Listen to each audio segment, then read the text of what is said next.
বাড়ছে, যেই কারণে আসলে আমাদের ডেটাবেস সিস্টেমটা প্রয়োজন হয়, বা ডেটাবেজের উদ্ভবটা যে হয়েছে ফাইল সিস্টেমের কিছু ড্রব্যাকস এর কারণে। তো ফাইল সিস্টেমের ড্রব্যাকস কি সেটা আমরা একটু দেখার চেষ্টা করি।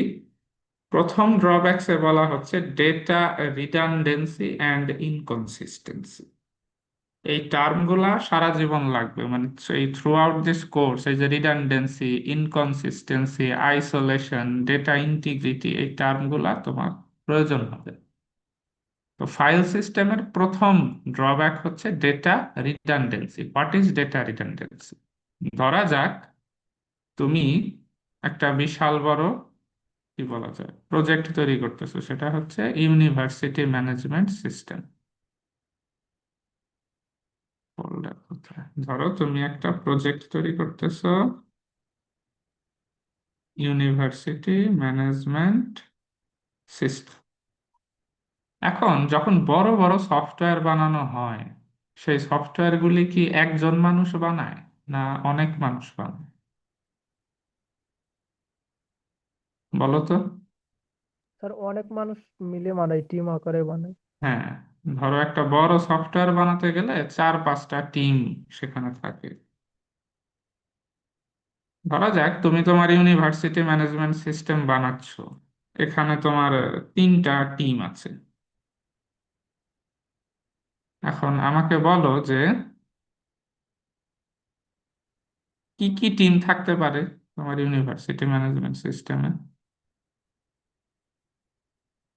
স্যার ইউআই ডিজাইনের একটা টিম থাকতে পারে, মানে হুম।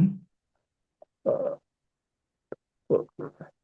আচ্ছা, ধরো যে তোমার গোটা ইউনিভার্সিটি ম্যানেজমেন্ট সিস্টেম বানাতে গিয়ে তোমার ইয়েকে 3টা টিমে ভাগ করে দিয়েছে, আরো অনেক টিম থাকতে পারে। একটা টিম কাজ করে হলো তোমার ইউআই ডিজাইন, ঠিক আছে। একটা টিম কাজ করে ধরো তোমার সেমিস্টার ফি নিয়ে। আরেকটা টিম কাজ করে তোমার এক্সাম ম্যানেজমেন্ট নিয়ে, কবে কোন এক্সাম হবে, কাকে কোন রুমে বসানো হবে। তুমি একটা সফটওয়্যার বানাচ্ছো, সফটওয়্যারের এই পোর্শনটা, এক্সাম পোর্শনটা হ্যান্ডেল করতেছে আরেকটা টিম। আবার রেজাল্ট প্রসেসিং পোর্শনটা হ্যান্ডেল করতেছে আরেকটা টিম। 3টা টিম তোমার। একটা টিম সেমিস্টার ফি বা অন্যান্য দেনা পাওনা, স্কলারশিপস এগুলা নিয়ে কাজ করে। আরেকটা টিম কাজ করে তোমার এক্সাম নিয়ে। আরেকটা টিম কাজ করে রেজাল্ট প্রসেসিং নিয়ে। একটা সফটওয়্যারে আরো অনেক অপশন থাকবে, তোমার ইসে ফিচার্স থাকবে। তোমার ইউনিভার্সিটি ম্যানেজমেন্ট সিস্টেমে আমরা সিম্পল রাখার চেষ্টা করি। এখন এই সবগুলি টিমের আসলে একটা ইনফরমেশন কমনলি দরকার, সেটা হচ্ছে স্টুডেন্টের ইনফরমেশন, তাই না? একটা এই ইসের সব সব টিমেরই একটা জিনিস কমনলি দরকার হবে, সেটা হচ্ছে স্টুডেন্টের ইনফরমেশন। ধরা যাক, আমার স্ক্রিন কি দেখতে পাচ্ছ তোমরা? বা আমি যে স্ক্রিনে কাজ জি করছি স্যার। সেটা কি দেখা যাচ্ছে? জি স্যার। ওকে। ধরা যাক এই স্টুডেন্ট ইনফরমেশন আমরা ফাইল আকারে রাখি। ফাইলে, একটা এমএস ওয়ার্ড ফাইলে একটা টেবিল আকারে আমরা স্টুডেন্টের ইনফরমেশন রেখে দিই। ধরো এখানে রাখলাম হচ্ছে স্টুডেন্টের আইডি, এইখানে রাখলাম স্টুডেন্টের নেম, এখানে থাকলো স্টুডেন্টের রেজাল্ট, এখানে থাকতে পারে স্টুডেন্টের অ্যাড্রেস। তো এই যে অসংখ্য,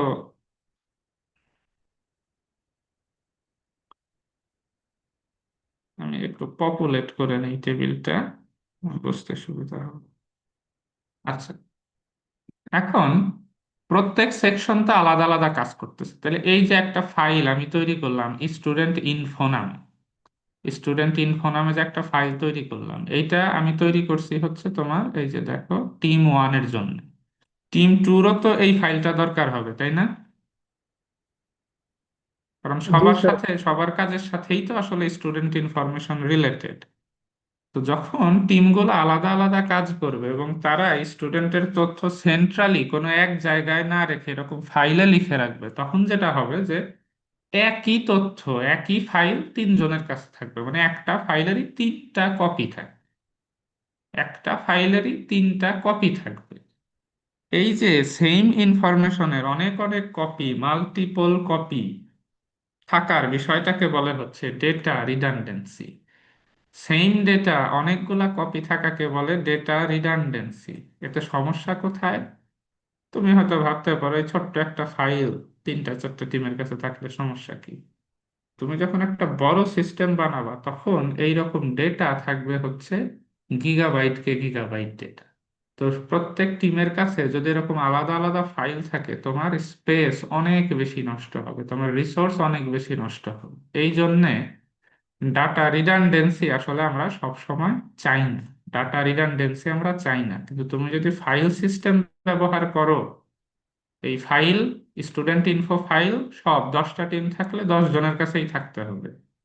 এই কারণে ডেটার রিডান্ডেন্সি হবে। এটা ফাইল সিস্টেমের একটা ড্রব্যাক। ফাইল সিস্টেমের আরেকটা ড্রব্যাক হচ্ছে data inconsistency. Data inconsistency, inconsistency মানে কি? ধরা যাক আমরা একটু আগে যে ফোল্ডার, আমার টিম 3 হচ্ছে তোমার কি নিয়ে কাজ করে? টিম 3 সাপোজ হচ্ছে সেমিস্টার ফি অ্যান্ড স্কলারশিপ নিয়ে কাজ করে। তো কোনো একটা স্টুডেন্ট স্কলারশিপ পেয়েছে, কোনো একটা স্টুডেন্ট স্কলারশিপ পেয়েছে,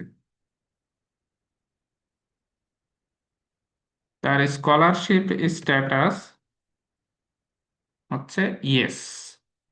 কোনো একটা স্টুডেন্ট স্কলারশিপ পেয়েছে, তো টিম 1 কি করলো, তার কাছে স্টুডেন্টের যে ফাইলটা আছে সেইখানে সে একটা কলাম অ্যাড করলো স্কলারশিপ স্ট্যাটাস নামে। সেখানে স্ট্যাটাসের ভ্যালু করে দিল ইয়েস, যে 1 নাম্বার স্টুডেন্টটা স্কলারশিপ পাইছে।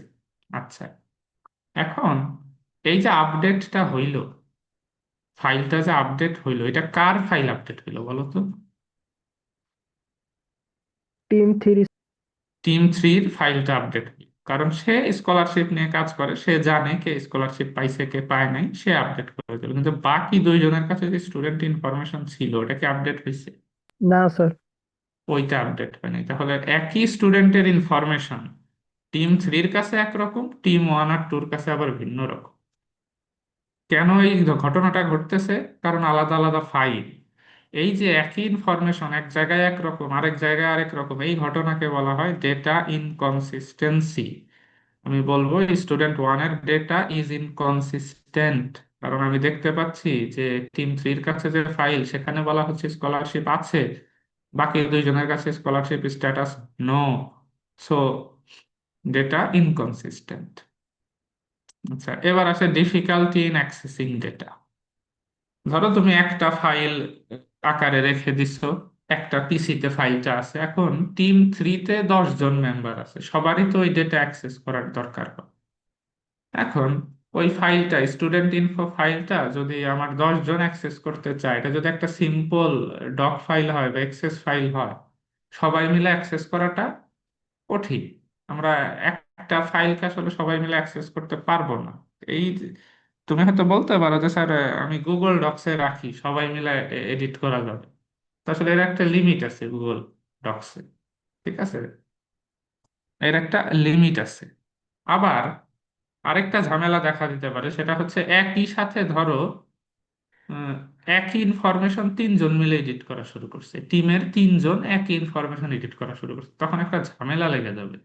দ্যাট মিনস আমি যদি ফাইলে ডেটা লিখে রাখি, ওই ডেটা মাল্টিপল মানুষ অ্যাক্সেস করাটা একটু কঠিন।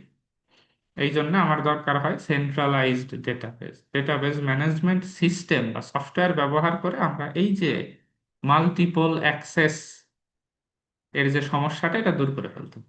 সেগুলো দেখবো আমরা পরবর্তীতে। এরপরে আসে হচ্ছে ডেটা আইসোলেশন। ডেটা আইসোলেশন হচ্ছে, ধরো এই যে এক এক টিমের কাছে স্টুডেন্টের ডেটা তো আছে, তো কোনো টিমের মনে হলো আমি ডক ফাইল আকারে না রেখে আমি এক্সেল ফাইল আকারে রাখি, সে এক্সেল ফাইল আকারে রাখে। আরেকজনের মনে হলো যে না আমি ডট টিএক্সটি আকারে রাখি, সে ডট টিএক্সটি আকারে রাখলো। এই যে একই ডেটা ভিন্ন ভিন্ন ফরম্যাটে চলে গেল, একই ডেটা ভিন্ন ভিন্ন ফরম্যাটে চলে গেল, এতে পরবর্তীতে সমস্যা সৃষ্টি হতে পারে।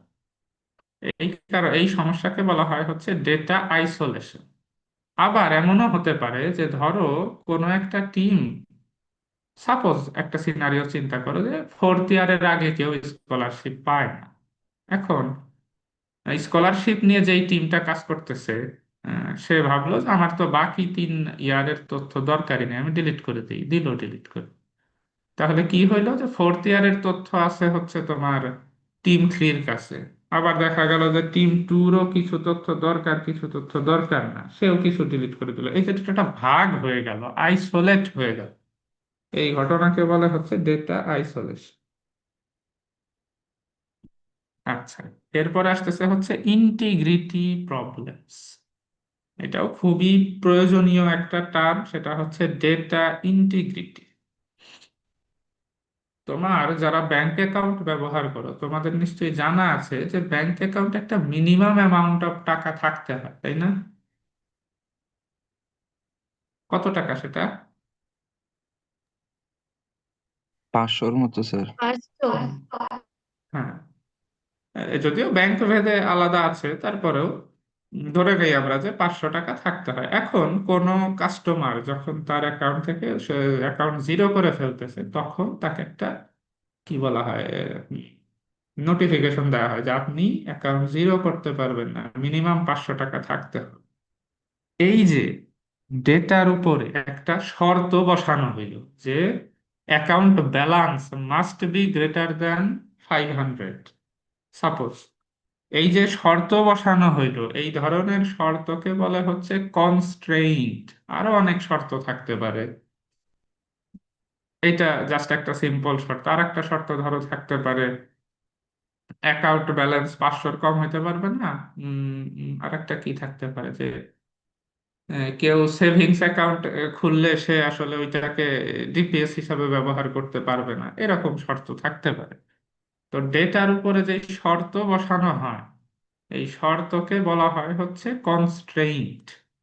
কনস্ট্রেইন্ট ডেটার উপরে কেন অ্যাপ্লাই করা হয়, বা ডেটার উপরে শর্ত কেন বসানো হয়? যাতে ডেটার ইন্টিগ্রিটি নিশ্চিত হয়। মানে কি, এই যে ধরো কেউ অ্যাকাউন্ট ব্যালেন্স জিরোর কম করে ফেললো, সামহাও নেগেটিভ হয়ে গেল, এটা কি পসিবল? এটা তো পসিবল। ব্যালেন্স তো নেগেটিভ হওয়া পসিবল, একজন মানুষের অ্যাকাউন্ট ব্যালেন্স।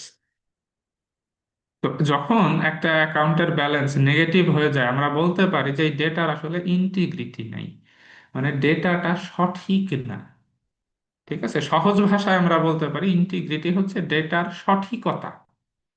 যদিও ইন্টিগ্রিটি শব্দটার অর্থ হচ্ছে সাধুতা, একজন মানুষ কতখানি ভালো, কতখানি সাধু, তো সেটারে বলা হচ্ছে ইন্টিগ্রিটি। তো ডেটার ক্ষেত্রে আমরা বলতে পারি ডেটার সঠিকতা, ডেটা আসলে কতখানি সঠিক, সেটাকে আমরা বলতে পারি ডেটার ইন্টিগ্রিটি। যেমন যদি অ্যাকাউন্ট ব্যালেন্স নেগেটিভ হয়ে যায়, ডেটাটা নিশ্চয়ই সঠিক না। আবার একজন মানুষের ধরো যে কি বলে, ডেট অফ বার্থ সাপোজ দেখাচ্ছে 500 বছর আগে, ওই ডেটাটাও কিন্তু সঠিক। তো এইভাবে হচ্ছে ডেটার ইন্টিগ্রিটি নিশ্চিত করার জন্য ডেটার উপরে অনেক শর্ত দেওয়া হয়। তুমি ধরো একটা ফর্ম ফিল আপ করতেছো, ডেট অফ বার্থ দিলা 1700 সাল। তুমি যদি ওখানে ওই ডেটার উপর একটা শর্ত আরোপ করে দেয়া থাকে যে ডেট অফ বার্থ 1950-এর উপরে যেতে পারবে না, তাহলে ডেটাটা সঠিক থাকে, কারণ এখন আসলে 1700 সাল থেকে বেঁচে আছে এমন মানুষ নেই। সো এই যে ডেটার সঠিকতা বা ইন্টিগ্রিটি নিশ্চিত করার জন্য অনেক সময় আমাদের ডেটার উপর শর্ত আরোপ করতে হয়, কনস্ট্রেইন্ট দিতে হয়। যদি তুমি ফাইলে ডেটা লিখে রাখো, ডক ফাইলে, এই শর্তগুলি আসলে আরোপ করা যায়। কারণ ডক ফাইলে অ্যাকাউন্ট ব্যালেন্স আমি এডিট করে লিখে দিলাম -500, দিতেই পারি আমি, আমাকে কেউ বাধা দিতে পারবে না, কারণ ওটা একটা ডক ফাইল। তুমি যদি ফাইলে ডেটা লিখে রাখো, তোমার এই ডেটার ইন্টিগ্রিটি নিশ্চিত করা কষ্টকর, কারণ তুমি ফাইলে ডেটার উপরে শর্ত দিতে পারো না। তুমি যদি ডেটাবেজ ম্যানেজমেন্ট সিস্টেম বা ডেটাবেজ যদি ব্যবহার করো, যত শর্তই দরকার তুমি দিতে পারো, যত জটিল জটিল শর্তই দরকার হোক না কেন, তুমি সেটা অ্যাপ্লাই করতে পারো। এটা হচ্ছে ফাইল সিস্টেমের চেয়ে ডেটাবেজের একটা সুবিধা। যেই জিনিসটা আমরা পড়তেছি, এটা খুবই পপুলার একটা কোশ্চেন, হ্যাঁ, যে drawbacks of using file system two store data, বা ডেটাবেজ আর ফাইল সিস্টেমের তফাৎগুলি কোথায়। আচ্ছা, এরপরে আসতেছে হচ্ছে অ্যাটমিসিটি অফ আপডেটস। অ্যাটমিসিটি মানে কি? অ্যাটমিসিটি বোঝার আগে আমাদের একটু জানতে হবে যে একটা ডেটাবেজ, একটা ডেটাবেজ বা ডেটা কখন ইনকনসিস্টেন্ট অবস্থায় চলে যায়। ইনকনসিস্টেন্সি বলতে আসলে আমরা কি বুঝি? ধর অনেক সময় এরকম হয়, তুমি কাউকে টাকা পাঠাচ্ছ বিকাশে, তোমার বিকাশ অ্যাকাউন্ট থেকে 500 টাকা কেটে নিছে, কিন্তু যার কাছে পাঠাচ্ছ তার অ্যাকাউন্টে যোগ হয়নি। এরকম সিনারিও হয় না? হয়। হ্যাঁ, অজস্র হয় এই ধরনের সিনারিও। এই যে ধরো তোমার ব্যালেন্স ছিল 500, যারে পাঠাচ্ছ তারও ছিল 500, সরি তোমার ছিল 1000, তারও ছিল 1000। তুমি যখন 500 টাকা পাঠিয়ে দিছো, হওয়া উচিত তোমার ব্যালেন্স হওয়া উচিত 500, তার হওয়া উচিত 1500।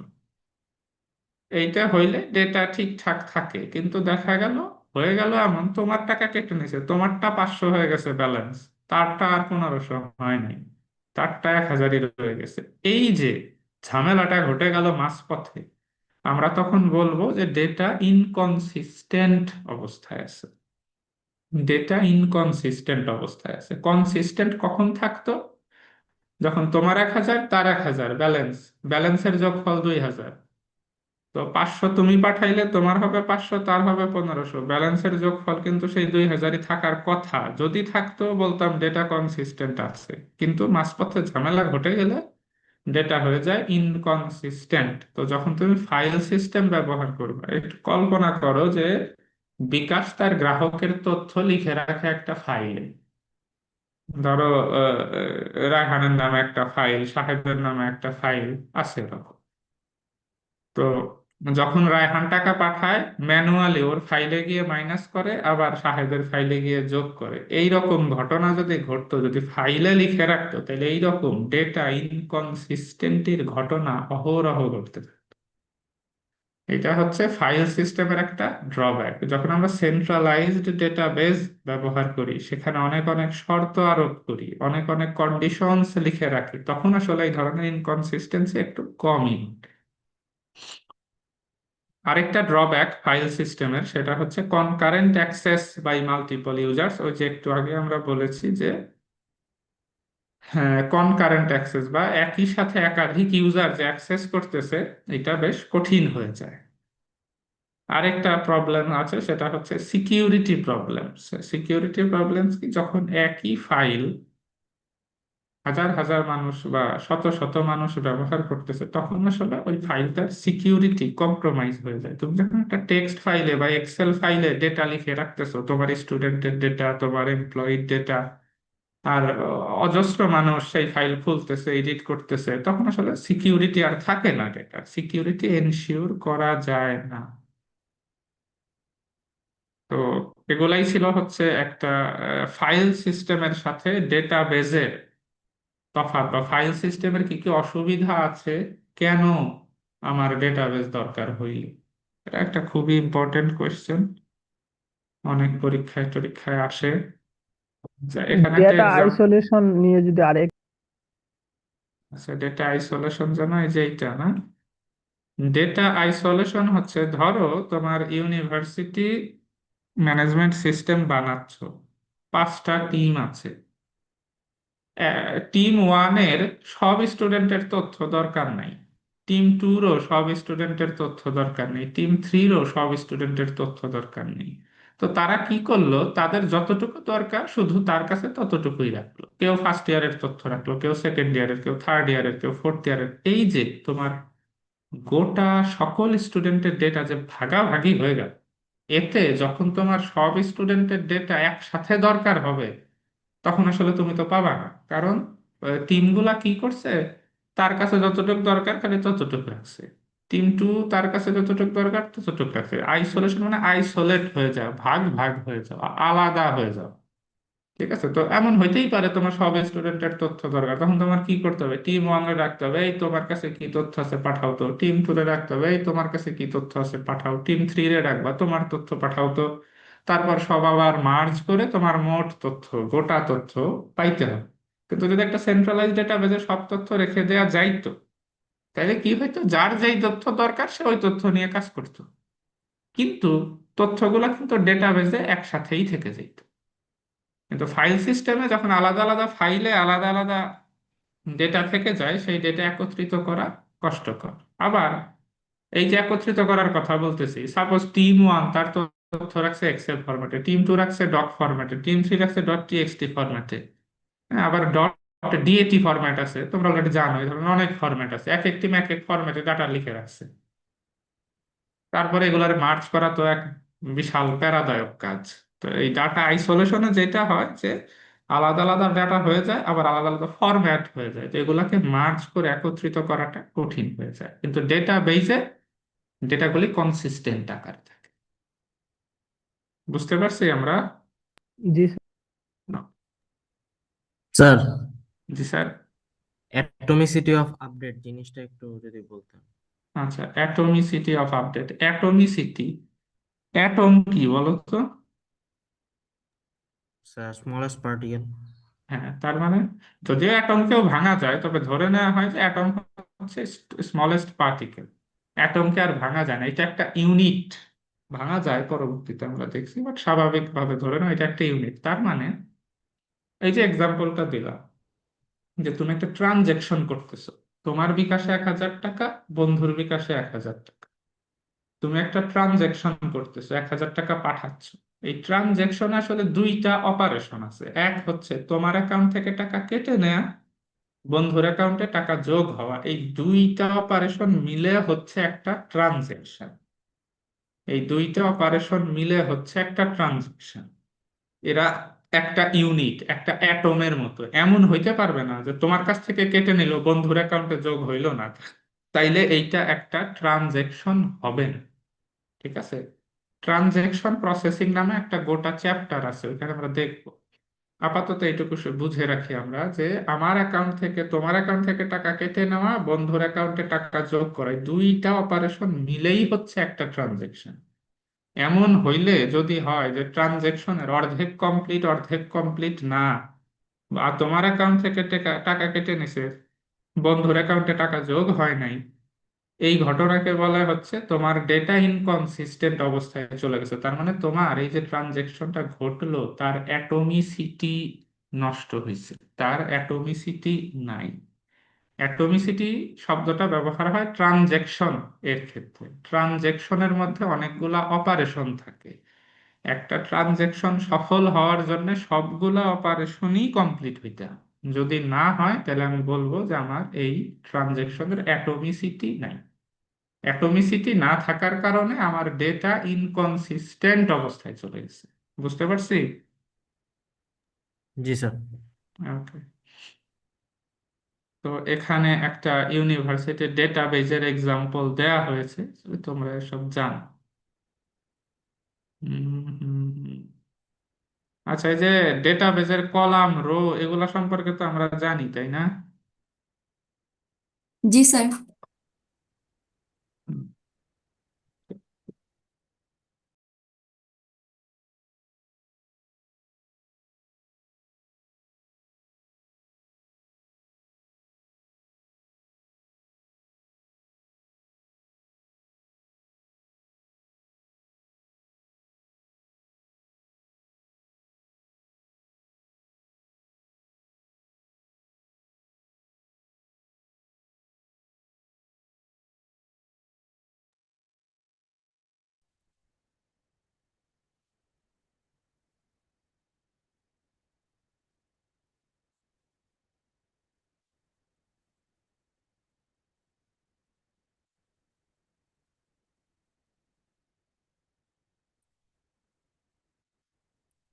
কিরে সারাও হয়ে গেল? হুম, আমার তো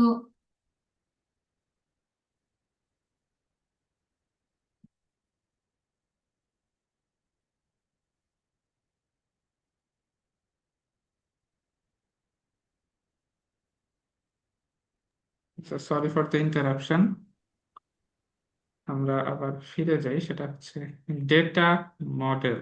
আচ্ছা, ভিউ অফ ডেটা, এটা নিয়ে একটু কথা বলি আমরা। এখানে একটা টার্ম তোমরা দেখতে পাচ্ছ, সেটা হচ্ছে ডেটা অ্যাবস্ট্রাকশন। অ্যাবস্ট্রাকশন মানে কি?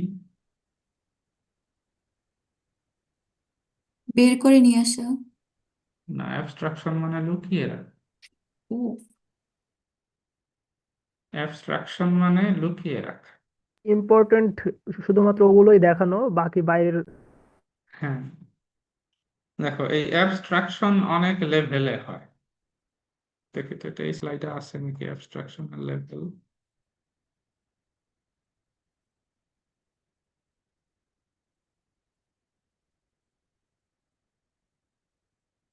আচ্ছা, তো বলি এগুলা সব আমরা আবার দেখবো, সমস্যা। আমাদের ডেটা সেভ হয় হচ্ছে হার্ড ডিস্ক, তাই না? হার্ড ডিস্কে একদম ফিজিক্যাল লেভেলে কিভাবে ডেটা সেভ হচ্ছে ওইটা কি আমরা কোনোদিন চিন্তা করছি? আমরা চিন্তা করিনি। হার্ড ডিস্কে বিট বাই বিট ডেটা কিভাবে রাইট হচ্ছে কিভাবে রিড হচ্ছে এই নিয়ে কি কোনোদিন আমাদের মাথা ঘামাইতে হয়েছে? হয়নি। আমরা এক্সেল ফাইলে লিখছি, সেভ হয়ে গেছে। ওই সেভ যে হার্ড ডিস্কে যে কেমনে হয়েছে ওটা আর আমরা জানি না। এই ফিজিক্যাল লেভেলে ডেটা কিভাবে সেভ হচ্ছে এই অপারেশন বা এই হ্যাসেল আসলে আমাদের থেকে লুকিয়ে রাখা হয়। কে লুকিয়ে রাখে? ওই যে এক্সেল ব্যবহার করতেছি আমরা, এক্সেল নামক সফটওয়্যারটা ব্যাক এন্ডে ওই কাজ সে করে ফেলে। ওই একদম রুট ফিজিক্যাল লেভেলের কাজ কারবার আমাদের জানার দরকার পড়েনি কোনোদিন। এইটা হচ্ছে এক লেভেলের অ্যাবস্ট্রাকশন, যে ফিজিক্যালি ডেটা কিভাবে রিড রাইট হচ্ছে সেটা আমাদের থেকে লুকিয়ে রাখা হয় আমাদের জীবন সহজ করার জন্যই। এইটা হচ্ছে এক লেভেলের অ্যাবস্ট্রাকশন। আবার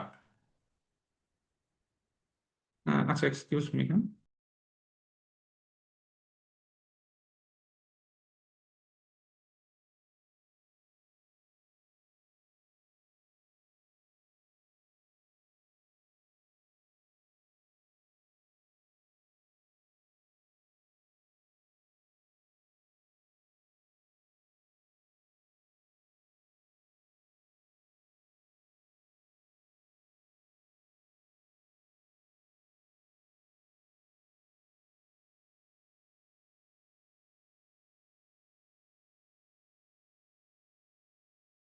আচ্ছা, এটা গেল এক লেভেলের অ্যাবস্ট্রাকশন। আবার আহ, একটা কোম্পানিতে একটা অফিসে তো অনেক লেভেলের কর্মকর্তা কর্মচারী থাকে, তাই না? তো সবার কি আসলে সব ডেটা দেখার দরকার আছে, বা সেটা কি উচিত?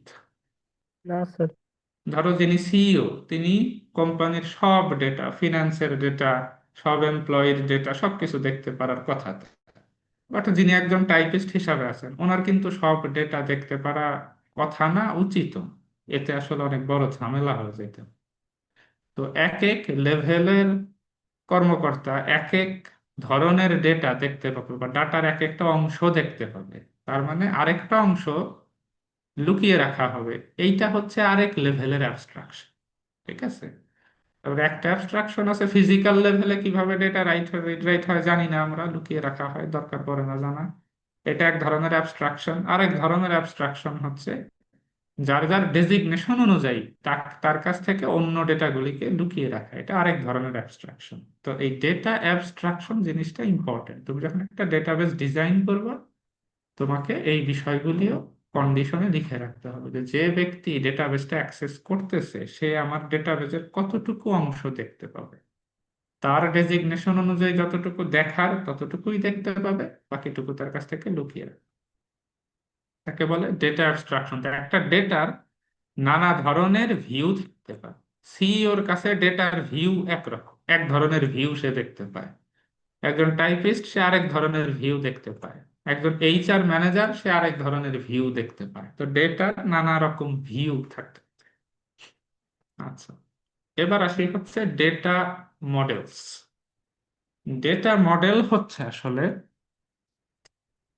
ডেটাবেজে ডেটা কিভাবে রাখা হবে, কি উপায়ে রাখা হবে, সেটাই হচ্ছে ডেটা মডেল।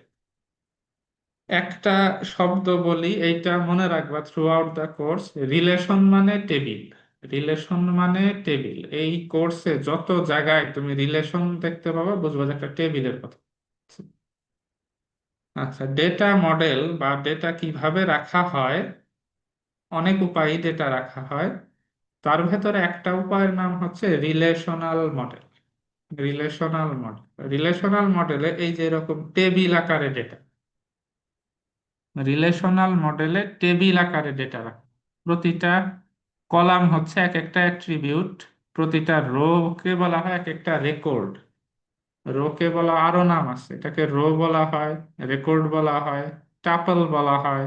ঠিক আছে, এই জিনিসগুলি সম্ভবত তোমরা একটু একটু পরিচিত আগে থেকেই, তাই না? স্যার। হুম। তো রিলেশনাল মডেলে হচ্ছে ডেটাকে টেবিল আকারে রাখা হয়, ডেটাকে টেবিল আকারে রাখা হয়। তাহলে টেবিল আকারে ছাড়া কি ডেটা রাখা যায়? তোমরা কি এখন পর্যন্ত টেবিল আকার ছাড়া অন্য কোনো আকারে ডেটা রাখা হয়েছে দেখছো? জি স্যার, সিরিজ আকারে রাখা যায়, দেন হচ্ছে লিস্ট আকারে। সিরিজ আকারে রাখা যায়, লিস্ট আকারে রাখা যায়, ডিকশনারি আকারে রাখা যায়। Data frame. হ্যাঁ। আহ, এছাড়াও এই যে রিলেশনাল মডেল বলে হচ্ছে যখন আমি টেবিল আকারে রাখি। এছাড়াও তোমরা যদি জেসন ডাটা দেখে থাকো, জেসন ডাটা কিন্তু টেবিল আকারে থাকে। হ্যাঁ, জেসন ডাটা দেখেছো তোমরা? কেউ জি স্যার। দেখেছো? জেসন ডাটা দেখি কি নাই, টেবিল আকারে? লেখা দেখছি আর কি এরকম। আচ্ছা, দেখবা সমস্যা।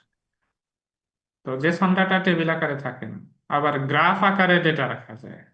আবার এই যে ইমেজ, আমরা যে একটা ইমেজ দেখি, এই ইমেজ কিন্তু আসলে is a collection of data, is a collection of pixel values.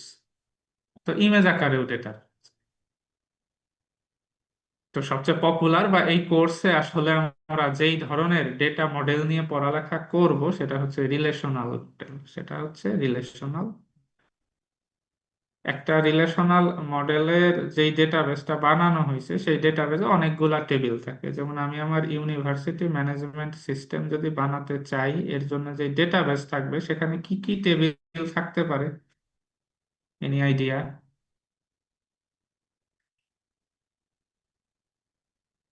ওখানে স্টুডেন্ট নামে একটা টেবিল থাকতে পারে, ওখানে এমপ্লয়ি নামে একটা টেবিল থাকতে পারে, ওখানে টিচার নামে একটা টেবিল থাকতে পারে।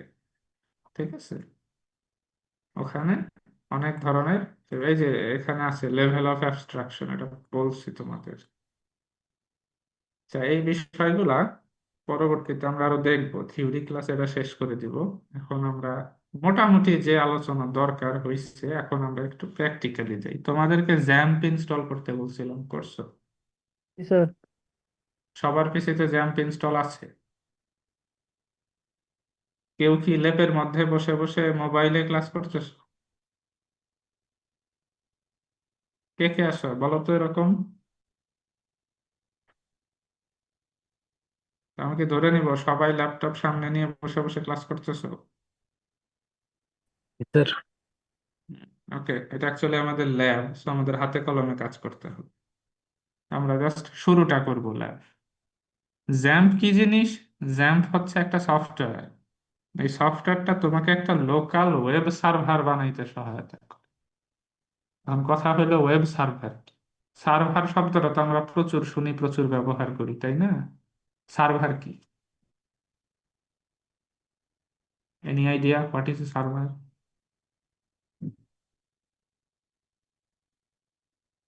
বলো বলো, সার্ভার কি? স্যার। ডেটাবেসের মতো না জিনিসটা? হুম, আংশিক সত্য কথা। সার্ভারে তোমার ডেটা স্টোর থাকে, সত্য। শুধু কি ডেটা স্টোর থাকে বা ডেটা বেজই থাকে, আর কিছু কি থাকে? আচ্ছা বলো তো, যখন আমরা ধরো কোনো ওয়েবসাইটে আমি গেলাম, আমি ব্রাউজারে গিয়ে,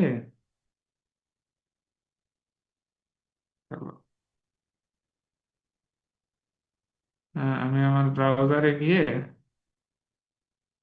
লিখলাম google.com, তখন আসলে হয়টা কি? গুগলের গুগলে একটা, সার্ভার ওপেন হয়ে যায়। হ্যাঁ, গুগলের একটা সার্ভার আছে। সার্ভার মানে হচ্ছে অন্য আরেকটা কম্পিউটার। সার্ভার খুব হাতি ঘোড়া কিছু না, সার্ভার হচ্ছে আরেকটা কম্পিউটার। গুগলের সার্ভারটা আছে কোথায়? গুগলের সার্ভার আছে কোথায়? গুগলের সার্ভার কোথায়? নিচে স্যার। নিচে? কোথায়? সমুদ্রের নিচে, পানির নিচে। সার্ভার সমুদ্রের নিচে কেন থাকবে বাবা? সমুদ্রের নিচ দিয়ে যায় সাবমেরিন কেবল, তার তার যায় সমুদ্রের নিচ দিয়ে। আচ্ছা, গুগলের সার্ভার সার্ভার। আছে হচ্ছে বিভিন্ন কান্ট্রিতে কিছু কিছু মানে মিনি সার্ভার হ্যাঁ, করে একটা নেটওয়ার্ক বানানো আছে। হুম, দ্যাট ইজ দ্য আনসার। আমরা ধরে নিচ্ছি যে সেন্ট্রাল সার্ভারটা আছে ক্যালিফোর্নিয়ায়। তুমি যখন তোমার ব্রাউজারে লিখো google.com, তখন আসলে যেটা হয়, গুগলের সার্ভারে একটা রিকোয়েস্ট যায় যে এই ব্যক্তি গুগলের হোম পেজ লোড করতে চাচ্ছে। তখন ওই সার্ভারের মধ্যে বেশ কিছু ফাইলস আছে, একটা এইচটিএমএল ফাইল আছে, একটা সিএসএস ফাইল আছে, একটা জাভাস্ক্রিপ্ট ফাইল আছে। এই তিনটা ফাইল সে ফেরত পাঠায়। সার্ভার হচ্ছে ক্যালিফোর্নিয়ায় আছে, তুমি বাংলাদেশে বৈশা টাইপ করলা google.com, রিকোয়েস্ট চলে গেল ক্যালিফোর্নিয়ায়। ক্যালিফোর্নিয়ার ওই সার্ভারটা, মানে ওই কম্পিউটারটা, তোমাকে একটা তিনটা ফাইল পাঠায়। সেই তিনটা ফাইল তোমার ব্রাউজারে আসার পরে তোমার ব্রাউজারের দায়িত্ব হইল ওই তিনটা ফাইলকে একত্রে রেন্ডার করে সুন্দর একটা হোম পেজ তোমার সামনে শো করে। ওই ফাইলগুলা কিন্তু আসলে দেখতে খুব একটা ভালো না। যদি আমরা এখানে যাই, দেখো ওই ফাইলগুলোর মধ্যে এই ধরনের টেক্সট লেখা থাকে, ঠিক আছে?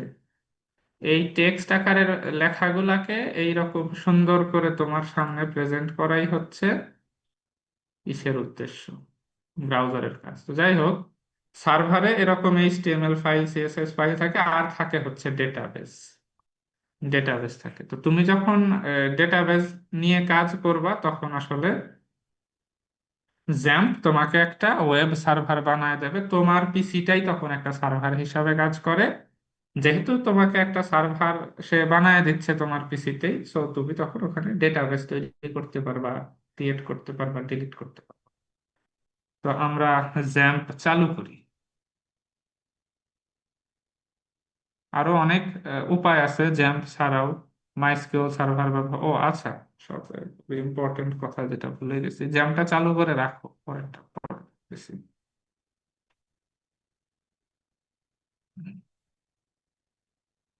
এই যে আমরা পড়তেছি হচ্ছে ডেটাবেজ ম্যানেজমেন্ট সিস্টেম। আমি বলেছি যে ডেটাবেজ তো ডেটাবেজ, তথ্য রাখা হয় হার্ড ডিস্কে। এই ডেটাবেজকে ম্যানেজ করা হয় বিভিন্ন সফটওয়্যারের মাধ্যমে। সেই সফটওয়্যারকে বলা হয় ডেটাবেজ ম্যানেজমেন্ট সিস্টেম বা ডিবিএমএস। তো এরকম অনেক ডিবিএমএস আছে। আমি যদি গুগলে সার্চ করি পপুলার ডিবিএমএস সফটওয়্যার, দেখো একটা লিস্ট টিস্ট চলে আসার কথা।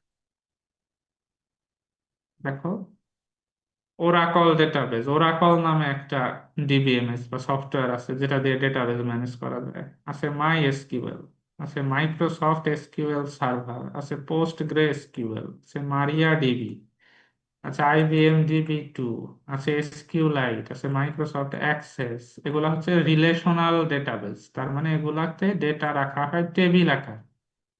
আছে নন relational database, MongoDB, reddish, Firebase. Firebase নিয়ে কাজ করবা তোমরা যখন তোমরা অ্যান্ড্রয়েড ডেভেলপমেন্ট শিখবে। এই যে ইলাস্টিক সার্চ, এগুলা হচ্ছে নন রিলেশনাল ডেটাবেস, ডিবিএমএস সফটওয়্যার, যেগুলো দিয়ে ডেটাবেস ম্যানেজমেন্ট করা যায়। তো আমরা অ্যাকচুয়ালি শিখবো হচ্ছে মাই এসকিউএল। আমরা অ্যাকচুয়ালি শিখবো হচ্ছে মাই এসকিউএল। এই যে দেখো এখানে লেখা মাই এসকিউএল, এখানে লেখা মারিয়া ডিবি। এই মারিয়া ডিবি হচ্ছে অ্যাকচুয়ালি মাই এসকিউএল এরই একটা ভার্সন বলা যায়। মাই এসকিউএল এর মালিকানা হচ্ছে মাইক্রোসফটের কাছে। তো প্রথম দিকে মাই এসকিউএল ছিল হলো ওপেন সোর্স, ফ্রি সবার জন্য। পরে যখন কথা উঠলো, যে গুঞ্জন শোনা গেল যে মাই এসকিউএল কে ইয়ে কিনে নেবে, মাইক্রোসফট কিনে নেবে, তখন মাইএসকিউএল এর কিছু একদম হেড লেভেলের কিছু ডেভেলপার তারা কি করলো, মাইএসকিউএল এর একটা আলাদা ব্রাঞ্চ তৈরি করে ফেললো যেটার নাম হচ্ছে মারিয়াডিবি। তো মাইএসকিউএল কে কিনে ফেললেও মারিয়াডিবি আসলে ওপেন সোর্সই রয়ে গেল। ওপেন সোর্স কি জিনিস সেটা কি আমরা বুঝি? স্যার যেখানে সবাই কন্ট্রিবিউট করতে পারে। ওপেন সোর্স হচ্ছে এমন সফটওয়্যার বা সিস্টেম যার সোর্স কোড সবার জন্য ওপেন। তুমি এমএস ওয়ার্ড ব্যবহার করতে পারো, বাস এমএস ওয়ার্ড এর ব্যাক এন্ডের কোড তুমি জানা নেই, তুমি ব্যবহার করতে পারো। কিন্তু একটা ওপেন সোর্স ডকুমেন্ট এডিটরের কথা যদি আমি বলি, বলতে পারবা, নাম বলতে পারবা কেউ? Libre office. Yes, Libra office. Libra office নামে এমএস ওয়ার্ড এর মতো একটা সফটওয়্যার আছে, কিন্তু তার সোর্স কোড ওপেন, পাওয়া যায় গিটহাবে। আচ্ছা, তো আমরা শিখবো অনেক অনেক ডেটাবেজ ম্যানেজমেন্ট সিস্টেম আছে, সব আমাদের পক্ষে শেখা সম্ভব না। আমরা শিখবো মাইস্কিল। ওরাকল ব্যবহার হয় বড় বড় এন্টারপ্রাইজে, ওরাকল অনেক ব্যবহার হয়, কিন্তু ওরাকল খুব জটিল। মানে বড় এন্টারপ্রাইজের জন্য, তো বিগিনার লেভেলের জন্য ওরাকল জটিল। তাই আমরা মাইস্কিল শিখবো। ওয়ার্ল্ড ওয়াইড আসলে বিগিনার লেভেলে মাইস্কিলই শেখা হয়। যাই হোক, জ্যাম্প সবাই চালু করো। জ্যাম্প চালু করার পরে এইরকম একটা স্ক্রিন এসেছে সবার, দেখো তো। জি স্যার। জি স্যার। উপরের দিকে লেখা আছে অ্যাপাচি, তার নিচে লেখা আছে মাই এসকিউএল। এই দুইটাকে স্টার্ট করে দাও। দেখো, স্টার্ট লিখলে প্রথমে হলুদ থাকে, তারপরে সবুজ হয়। আবার স্টার্টে ক্লিক করলে মাই এসকিউএল একবারেই সবুজ হয়ে গেছে। দ্যাট মিনস এই সার্ভিস দুইটা আমি চালু করে নিলাম, এই মডিউল দুইটা আমি চালু করে নিলাম।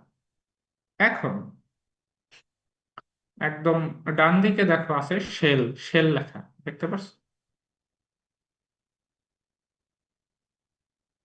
এই যে শেল, শেলের উপরে ক্লিক করলে কি হয় দেখো তো।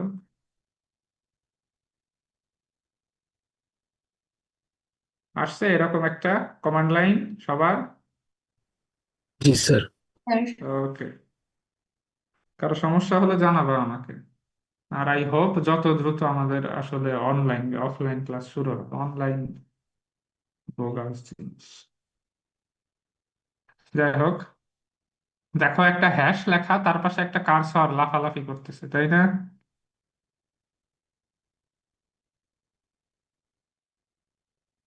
জি স্যার। সবার আসছে? এখানে লেখো মাই এস কিউ এল, লিখে একটা স্পেস দিবা, তারপরে একটা হাইফেন দিয়ে লিখবা ইউ, আবার স্পেস, তারপরে লিখবা আর ডাবল ও টি রুট, তারপর আবার স্পেস দিয়ে হাইফেন দিয়ে লিখবা পি। এই কমান্ডটুকু লেখা হয়েছে সবার? জি স্যার। এন্টার মারো। লেখা আসছে এন্টার পাসওয়ার্ড। পাসওয়ার্ড চাচ্ছে। কোনো পাসওয়ার্ড আমাদের দিতে হবে না, তুমি আরেকবার এন্টার মারো। দেখো তো এরকম আসছে মারিয়াডিবি, ওয়েলকাম টু মারিয়াডিবি মনিটর। স্যার কি ক্লিক করব পাসওয়ার্ডে? পাসওয়ার্ডে জাস্ট এন্টার দাও, আর কিছু করতে।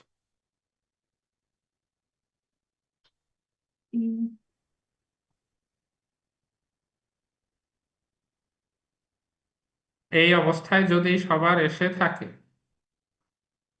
ও, তার আগে বলি, এই যে আমরা দেখলাম যে ডেটাবেজকে ম্যানেজ করার অনেক ডেটাবেজ ম্যানেজমেন্ট সিস্টেম আছে, তার ভেতরে একটা হলো মাইএসকিউএল, সেটা আমরা শিখব। এখন কম্পিউটারকে দিয়ে কোনো কিছু করায় নেয়ার জন্য আমাদের দরকার হয় একটা প্রোগ্রামিং ল্যাঙ্গুয়েজ। তো এই যে ডেটাবেজ ম্যানেজমেন্ট সিস্টেমগুলি আছে, এই সিস্টেমের সাথে কথা বলার জন্য, এই সফটওয়্যারকে দিয়ে আমার কাজকর্ম করিয়ে নেয়ার জন্য, আমি ডেটা ইনসার্ট করতে চাই, ডিলিট করতে চাই, আমার প্রয়োজনীয় ইনফরমেশন এক্সট্রাক্ট করতে চাই, এই যাবতীয় কাজ করিয়ে নেয়ার জন্যও আমার একটা ল্যাঙ্গুয়েজ দরকার হবে। সেই ল্যাঙ্গুয়েজের নাম SQL, structured query language, SQL. এবং বেসিক্যালি এই কোর্সে আমরা এসকিউএলই শিখবো। এসকিউএল দিয়ে কিভাবে কিভাবে কাজ করা যায় সেই সব শিখবো। তো এই যে কারসারটা যেখানে লাফালাফি করতেছে মারিয়াডিবির পাশে, এখানে তুমি লেখো হচ্ছে শো ডেটাবেজেস, লিখে একটা সেমিকোলন দিই। শো ডেটাবেজেস লিখে একটা সেমিকোলন দিই, দিয়ে এন্টার মারো তো। কি কি আসে? এরকম কিছু আসছে তোমাদের আমার স্ক্রিনে যা দেখা যাচ্ছে? জি স্যার। আচ্ছা, তুমি যখন এই জ্যাম্প ইনস্টল করেছো তখন কিছু কি বলা যায়, বেসিক ডেটাবেজ, বাই ডিফল্ট কিছু ডেটাবেজ, যেগুলো নাম দেখা যাচ্ছে, এগুলো এক একটা ডেটাবেজ। একটা ডেটাবেজের মধ্যে অনেক টেবিল থাকে, প্রতিটা টেবিলে অনেক কলাম থাকে, অনেক রো থাকে। তো এগুলো এক একটা ডেটাবেজ। এই ডেটাবেজ গুলা আছে, এখন এক্সিস্টিং আছে আমার সিস্টেম, তোমার সিস্টেমে এরকম কিছু কিছু আছে। সবার যে একই রকম হবে নট নেসেসারি, বাট কিছু ডেটাবেজ এক্সিস্টিং থাকে। তো আমি ধরো আমার একটা ডেটাবেজ, নিজের একটা ডেটাবেজ তৈরি করতে চাই। আমি ইউএফটিবি নামে একটা ডেটাবেজ তৈরি করতে চাই। সেটা তৈরি করার জন্যে যে কমান্ড লিখতে হবে সেটা হচ্ছে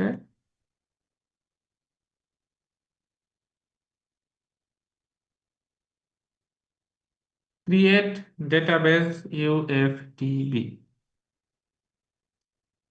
এখন একটা বিষয়, একটা গুড প্র্যাকটিস আছে, এটা নেসেসারি তা না, একটা গুড প্র্যাকটিস সেটা হচ্ছে এসকিউএল আসলে কেস সেনসিটিভ না, কিন্তু গুড প্র্যাকটিসটা হচ্ছে এসকিউএল এর নিজের যেসব কিওয়ার্ড বলা যায় আর কি, সেগুলাকে সাধারণত ক্যাপিটালে লেখা হয়, আর যেগুলো ভ্যারিয়েবল টাইপের জিনিসপত্র ওগুলাকে লেখা হয় হচ্ছে স্মল লেটার।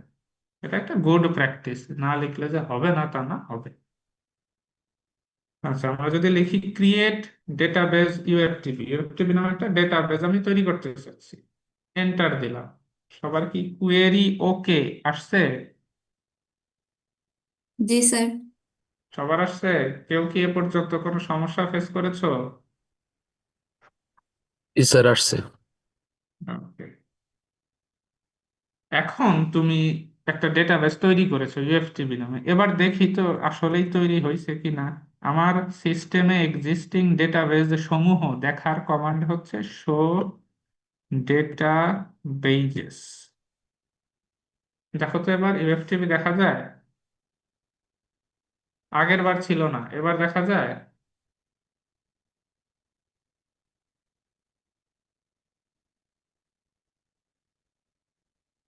হ্যাঁ, আসছে।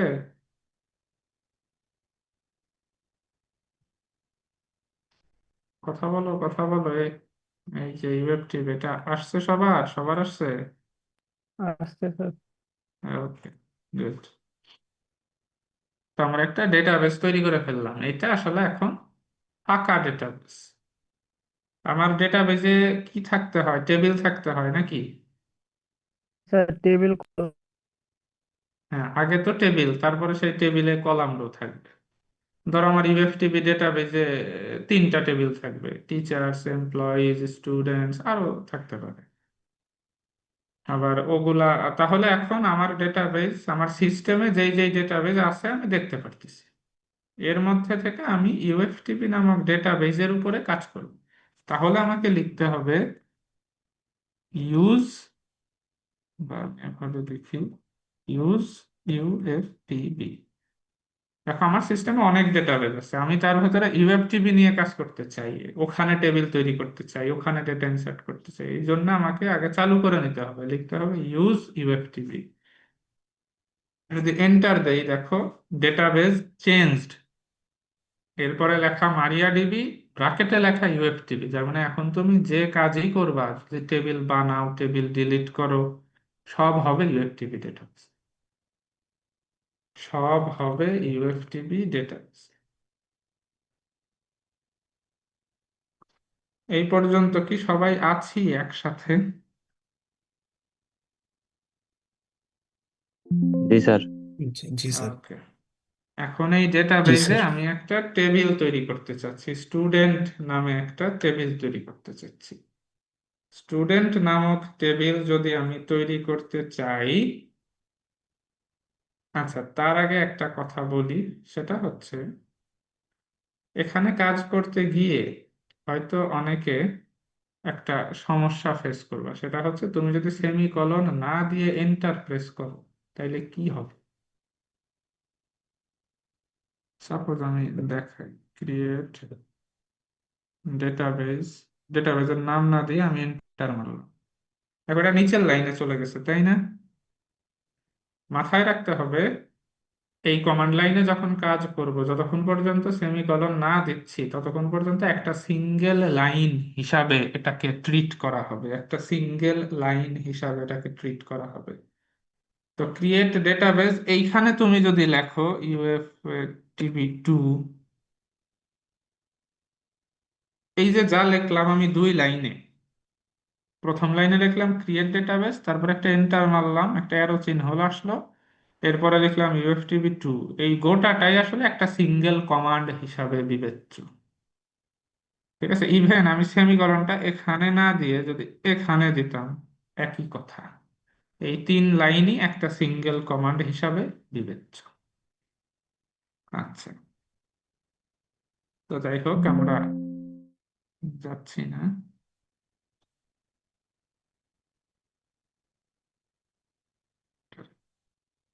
আরেকটা বিষয় হচ্ছে, এগুলারে কাটা বেশ কষ্ট, বুঝছো? এগুলা একবার করে ফেললে ব্যাকে যাওয়ার কোনো উপায় নেই আসলে।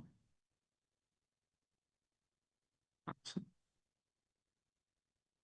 আমরা ছিলাম কোথায়? আমরা ছিলাম হচ্ছে ইউএফটিবি ব্যবহার করতেছিলাম। আমরা একটা টেবিল তৈরি করতে চাই স্টুডেন্ট নামে। আমাদের টেবিলে কি কি কলাম থাকবে স্টুডেন্ট টেবিলে? Student name, ID. ID, Name, email. ID, email. ধরো আইডি থাকলো, নেম থাকলো, ইমেইল থাকতে পারে, যাই হোক। তো আমাদের লিখতে হবে টেবিল তৈরি করার জন্য create table student, create table, তারপরে টেবিলের নাম, ক্রিয়েট টেবিল, তারপরে টেবিলের নাম। এবার একটা স্পেস দিয়ে একটা ফার্স্ট ব্র্যাকেট দিতে হবে। এই ফার্স্ট ব্র্যাকেটের মধ্যে আমাকে উল্লেখ করে দিতে হবে যে আমি আসলে কি কি কলাম চাই। কিভাবে সেটা উল্লেখ করব? আমার প্রথম কলাম হবে ধরো আইডি। এখন আইডি এর ডেটা টাইপ বলো তো? ইন্টিজার। ইন্টিজার। তো এখন আমাকে ডেটা টাইপটাও লিখতে হবে ইন্টিজার। আইডি একটা স্পেস দিয়ে লিখতে হবে এটা ইন্টিজার টাইপের ডেটা। পরের কলাম লেখার জন্য একটা কমা দিতে হবে আমাকে, দিয়ে পরের কলামের নাম আমি যদি লিখি নেম। নেম কি ধরনের data type? String. String. String আসলে এখানে কোনো ডেটা টাইপ নাই, এসকিউএল এর ডেটা টাইপ আমরা পড়বো সামনে। তো যেটা আসলে স্ট্রিং সেটাকে এখানে ক্যার। বলা হয় হচ্ছে Character. Sir char. ভারক্যার বা variable character. That means length variable হতে পারে, একটা ম্যাক্সিমাম লেন্থ ব্র্যাকেটে দিয়ে দিতে হবে। কলামের নাম একটা স্পেস দিয়ে কলামের ডেটা টাইপ, এবং যেহেতু ভ্যারক্যার লিখতেছি সো এইটা কত ম্যাক্সিমাম লেন্থ সেটাও আমি লিখে দিই। আরেকটা কলাম যদি আমি দেই সেটা ধরো হবে ইমেইল, এইটাও হবে তোমার ভ্যারক্যার একটা ইমেইল। আর কত, ধরো 30 ম্যাক্সিমাম। এইগুলা লেখার পরে আমাকে ব্র্যাকেটটা ক্লোজ করতে হবে, করে একটা সেমিকোলন। এখন স্যার 250 30 এগুলো কি জন্য দিচ্ছেন বুঝিনি। আচ্ছা, এগুলা দিয়েছি হচ্ছে কত ক্যারেক্টার লেংথ হবে, নামের সর্বোচ্চ লেংথ আমি কত অ্যালাউ করব সেটা, কত ক্যারেক্টার। আচ্ছা, এখন এই টেবিলটা আমরা ছোট রেখেছি, 1 লাইনে এঁটে গেছে, খুব ভালো দেখা যাচ্ছে, ঠিক আছে। কিন্তু যখন তোমার 20টা কলাম হবে এরকম যদি তুমি 1 লাইনে লিখো, এর রিডেবিলিটি কমে যায়। এই কারণে যেটা করা হয়, এই জিনিসটাকেই ক্রিয়েট টেবিল স্টুডেন্ট এইটুকু রেখে, আহ, আচ্ছা, এটা এফেক্ট হয়ে গেছে, সমস্যা নেই। এখন আমাদের এটা তৈরি হয়ে গেছে, একটা টেবিল তৈরি হয়ে গেছে, আমরা আসো আরেকটা টেবিল তৈরি করি। এইটা আমরা অ্যাকচুয়ালি যেভাবে তৈরি করলে দেখতে সুন্দর লাগে সেইভাবে তৈরি করি।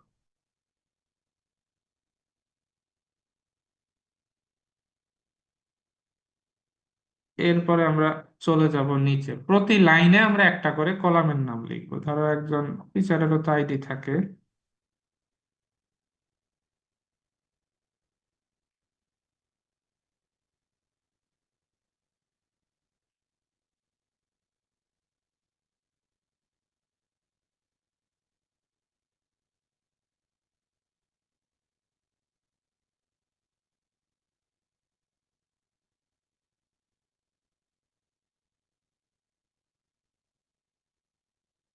শেষ লাইনে আসলে কমা দিতে হবে না।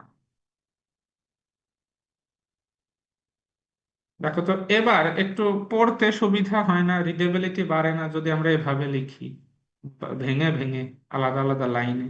এক লাইনে লেখার চেয়ে একটু ভেঙে ভেঙে লিখলে বোঝা যায় আসলে কি কি কলাম আছে, তাদের কি কি বৈশিষ্ট্য ইত্যাদি।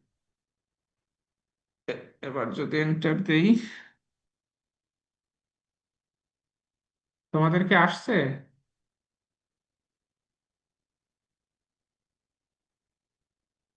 আমারটা কোনো কারণে ঝামেলা হয়েছে, যাই হোক, এটা আবার রিস্টার্ট করলেই ঠিক হয়ে যাবে। কারণ এইভাবে আসলে আমরা ডেটাবেজ তৈরি করতে পারি, ডেটাবেজে টেবিল তৈরি করতে। এখন একটা জিনিস দেখায় দেয়, এই যে ডেটাবেজ তৈরি করতেছি, এই ডেটাবেজে টেবিল তৈরি করতেছি, এটা আমরা করতেছি হচ্ছে কোথায়? কমান্ড লাইনে করতেছি, কমান্ড লাইনে করতেছি। এইটাকে আমরা জিইউআই বা গ্রাফিক্যাল ইউজার ইন্টারফেসেও এই জিনিসটা দেখা যায়। তুমি তোমার ব্রাউজারে, যে কোনো ব্রাউজারে গিয়ে টাইপ করো লোকাল হোস্ট স্ল্যাশ পিএইচপি মাই admin, local host slash PHP মাই অ্যাডমিন। টাইপ করেছো সবাই?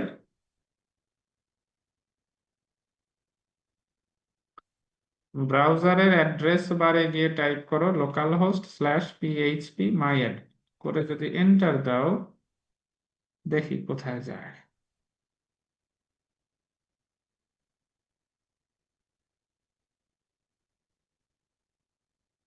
তোমাদের কি কিছু এসেছে? স্যার আমার ল্যাপটপে ইউআই দিয়েই করতে হচ্ছে, ওই অ্যাপ ওপেন করলে গো টু অ্যাপ্লিকেশনে গেলে ডিরেক্ট ইউআই তে চলে যাচ্ছে।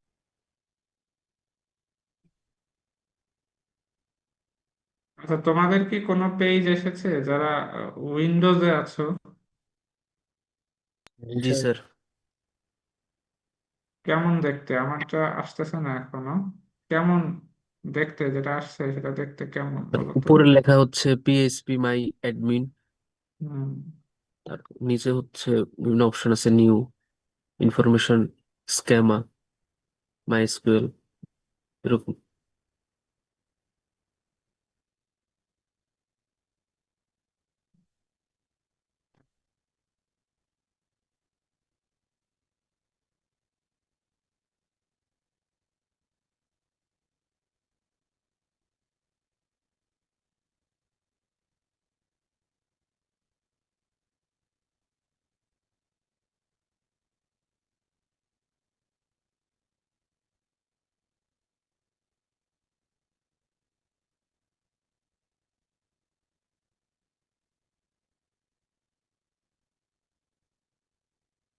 আচ্ছা, তোমাদের যাদের এসেছে তাদের দেখো এক পাশে ডেটা বেজেস নামে একটা ট্যাব আছে, ওখানে ক্লিক করো তো।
আচ্ছা, কোনো কারণে আমার এখানে ঢুকতেছে না, পিসিটা রিস্টার্ট মারতে হবে সম্ভবত। তো যাই হোক, এই পর্যন্ত আসতে পারলেই আজকের জন্য এনাফ, সমস্যা নেই। নেক্সট ক্লাস থেকে অ্যাকচুয়ালি আমরা একদম কোর ওয়েতে এই এসকিউএল শেখা শুরু করব। আজকে জাস্ট দেখাইলাম কি দিয়ে কাজ করব, আমরা কিভাবে কাজ করব। এখন খুবই গুরুত্বপূর্ণ একটা অ্যানাউন্সমেন্ট, সেটা হচ্ছে এই ডেটাবেজ ল্যাবে তোমাদেরকে প্রজেক্ট করতে হবে। এই ডেটাবেজ ল্যাবে তোমাদেরকে অবশ্যই অবশ্যই প্রজেক্ট করতে হবে। জাভা ল্যাবে কি তোমরা প্রজেক্ট করেছো? জি স্যার। জি স্যার। Okay. সেখানে ডেটাবেজ ব্যবহার করেছো? জি স্যার। আমরা এসকিউলাইট করছিলাম স্যার।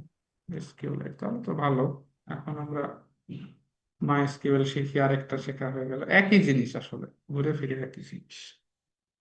আচ্ছা, তো তোমাদের ডেটাবেজের উপরে প্রজেক্ট করতে হবে।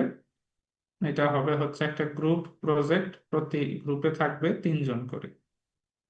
আজকে হচ্ছে তোমাদের প্রথম ল্যাব, দ্বিতীয়, তৃতীয়, তৃতীয় অথবা চতুর্থ আমি বলে দিব ল্যাবের পরে যেই ল্যাবটা আসবে সেখানে তোমাদেরকে একটা একটা না, অ্যাকচুয়ালি প্রত্যেক গ্রুপ 2টো করে প্রপোজাল প্রেজেন্ট করবে, প্রজেক্টের প্রপোজাল। তার মধ্যে থেকে একটা সিলেক্ট করে দেওয়া হবে। প্রতি গ্রুপ একটা করে প্রপোজাল প্রেজেন্ট করবে। জাস্ট প্রেজেন্টেশন বানায় এনে কি করতে চাও সেটা আমাকে বোঝাতে হবে। আমার সাথে হয়তো আরো একজন গেস্ট টিচারও থাকবে, আমাকে প্রেজেন্ট করতে হবে। স্যার এটা এরপর অফলাইনে না অনলাইনে স্যার? আমাদের পরবর্তী এগুলো তো অফলাইনেই চলে যাবে। বলেছি যে তৃতীয় ল্যাবের পরে, থার্ড ল্যাবের পরে, ততদিনে আশা করি আমরা অনলাইনেই ফিরে যাবো, সরি অফলাইনেই ফিরে যাবো। স্যার গ্রুপ কি আমরা নিজেরাই করে নিব না হ্যাঁ, আপনি করে গ্রুপ তো দিবেন? আমরা নিজেরা করে নিবা, ওটা তোমাদের বিষয়। আচ্ছা, এখন যেই প্রপোজালটা তোমার সিলেক্ট হবে তার উপরে একটা বিস্তারিত প্রজেক্ট প্রপোজাল লিখে জমা দিতে হবে। সেটা ইসে তোমাকে ডক ফাইলে জমা দিতে হবে, বলে দিব কোথায় জমা দিবা। আচ্ছা, গেল। আর হচ্ছে উম, আচ্ছা, এখন এই যে প্রজেক্ট তুমি করবা, প্রজেক্টের আইডিয়া যেন আসলে ওভারল্যাপিং না হয়ে যায়, এটা তোমরা নিজেরা ইনশিওর করো। প্রজেক্ট আইডিয়া যেন ওভারল্যাপিং না হয়। আরেকটা বিষয় হচ্ছে আর এই ল্যাবের শেষের দিন, ফাইনাল ল্যাবের দিন, তোমাকে তোমার গোটা প্রজেক্টটা আমার সামনে প্রেজেন্ট করতে হবে। এর মাঝে 2বার আমাকে আপডেট দেখা। তাহলে খেয়াল করি আমাদের মার্কিং গুলি কোথায় কোথায়। প্রথম দিন প্রজেক্ট প্রপোজাল প্রেজেন্টেশন একটা মার্কস আছে। এরপরে তুমি যেই প্রপোজালটা লিখবা, ডিটেইলস প্রপোজাল লিখে দিবা, তার উপরে একটা পোর্শন আছে মার্কসের। গোটা প্রজেক্টে আসলে তোমার মিনিমাম 40%। আচ্ছা, গেল। এরপরে ফাইনাল প্রজেক্ট যেদিন প্রেজেন্ট করবা তার উপরে মার্কস আছে। মাঝপথে আমি 2বার মিনিমাম তোমাদের আপডেট দেখতে চাইবো, তার উপরে মার্কস আছে। এগুলা গেল হচ্ছে প্রজেক্ট রিলেটেড মার্কস। এরপরে আসে হচ্ছে 40%, এখানে চলে গেল, আরো 60% বাকি থাকে। এই যে তোমাদেরকে এসকিউএল শিখাবো, এসকিউএল শিখিয়ে এসকিউএল এর উপরে ল্যাব টেস্ট হবে, তার উপরে মার্কস আছে, মিনিমাম 2টা ল্যাব টেস্ট। অ্যাটেন্ডেন্সের মার্কস আছে। এবং শুধু ল্যাব টেস্টই না, এমনও হতে পারে যে আমি তোমাদের একদিন শিখাইলাম ইনস্ট্যান্ট, তখনই বললাম যে এই কাজটুকু আমাকে করে দাও। এটা হচ্ছে তোমার ক্লাস পারফরমেন্সের মার্কস, এখান থেকে যাবে। আমি বিস্তারিত লিখে দিব, সমস্যা নাই, আপাতত জানিয়ে রাখলাম। তবে মাথায় একদম গেঁথে ফেলো যে তোমাকে থার্ড ল্যাবের পরেই তোমার প্রপোজাল প্রেজেন্টেশন, প্রজেক্ট প্রপোজাল। এখন প্রজেক্ট, ডাটাবেজ প্রজেক্ট করতে গেলে অ্যাকচুয়ালি শুধু ডাটাবেজ দিয়ে প্রজেক্ট, তোমাকে হয় একটা অ্যান্ড্রয়েড অ্যাপ বানাতে হবে যার ব্যাকএন্ডে একটা ডেটাবেস থাকবে, অথবা তোমাকে একটা জাভা প্রজেক্ট বানাতে হবে যার ব্যাকএন্ডে ডেটাবেস থাকবে, অথবা তুমি একটা সিম্পল ওয়েবসাইট বানাতে পারো। সাধারণত এইটাই করে সবাই, একটা সিম্পল ওয়েবসাইট যার ব্যাকএন্ডে ডেটাবেস। ওই ওয়েবসাইটের থ্রুতে তুমি আমাকে দেখাবা যে তুমি একটা ডেটাবেস বানাইছো, সেখানে এই ইনসার্ট করা যায়, এভাবে ডিলিট করা যায়। ঠিক আছে? এই সিম্পল একটা ওয়েবসাইট আমাকে তুমি বানায় দেখাবা। তো এই সিম্পল ওয়েবসাইট বানাইতে গেলে তোমার একটু একটু কি লাগবে, এইচটিএমএল সিএসএস লাগবে, ওটা তোমরা শিখে নিতে পারবা। আমাদের অলরেডি এক্সিস্টেড যে জাভা প্রজেক্ট আছে ওটাতে মাইএসকিউএল কানেক্ট করে যদি দেখাতে চাই। না, তাহলে তো দেয়া যাবে না, তাহলে তো হইলো না বিষয়টা। আচ্ছা, মানে নতুন করে শিখতে, নতুন মানে তোমাকে নতুন আইডিয়া নিয়ে কাজ করতে হবে।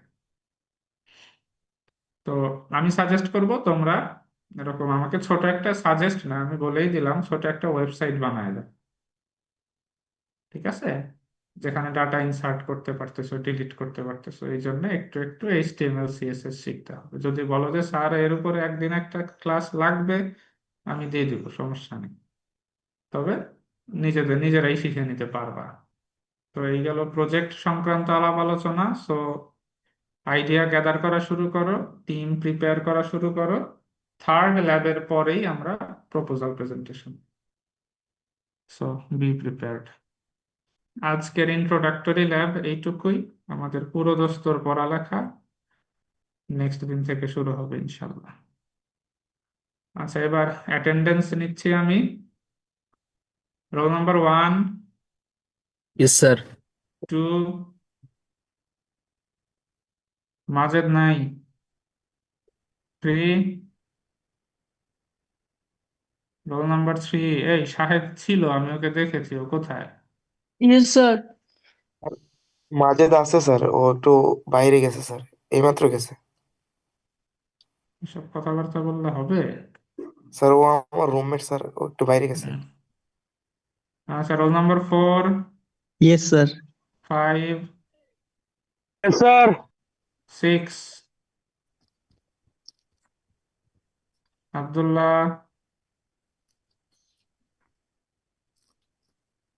7, yes sir. 8, present sir. 9, 10, yes sir. 11, yes sir. 13, 14, 15, sir. 16, Yes, sir. 17, Yes, sir. 18, present sir. কে প্রেজেন্ট? মাসুদ কই? 19। আচ্ছা, 19 প্রেজেন্ট, মাসুদ নাই। 20, present sir. 21, Yes, sir. 22, yes sir. 23,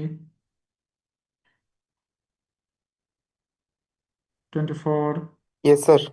25, present sir. 26, yes sir.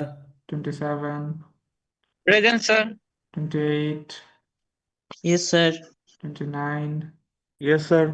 20, 30, 30, present sir. 31, yes sir. 32, yes sir. 33, present sir. 34, yes sir. 35, Yes, sir. 37, yes sir. 38, present sir. 40। Present sir. Okay, thank you তোমাদের সবাইকে। আসসালামু আলাইকুম sir. ওয়ালাইকুম আসসালাম। আসসালামু আলাইকুম sir. ওয়ালাইকুম আসসালাম। Assalamu alaikum.